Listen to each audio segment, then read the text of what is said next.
comment distinguer entre ce qui est autosomal et récessif, quelle est la définition de l'allèle, quelle est la définition du gène et quelle est la définition du trait.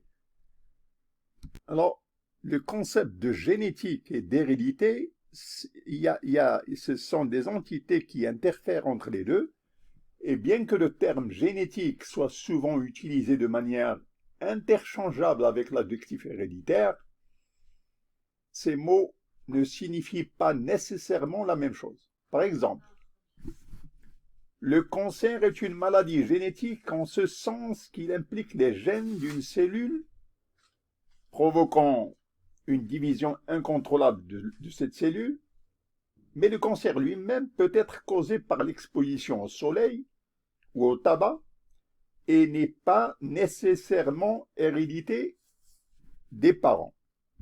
Alors voici la part de l'héréditaire seulement, voici la part de ce qui est génétique et voici la part de ce qui appartient aux deux, c'est-à-dire qui est génétique et héréditaire en même temps.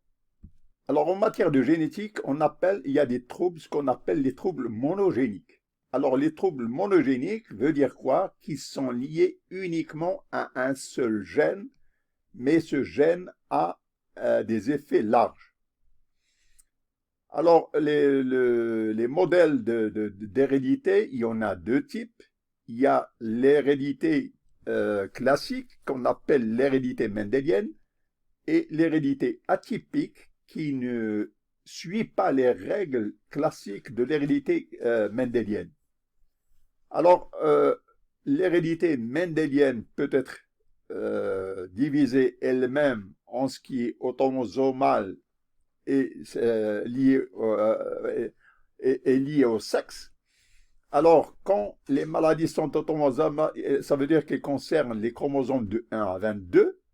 Quand c'est lié au sexe, ça veut dire qu'elles sont liées au chromosome X ou Y. Et bien entendu, ce qui est automosal peut être dominant et récessif, et ce qui est lié au sexe peut aussi être dominant ou récessif. Alors, voyons ça en détail.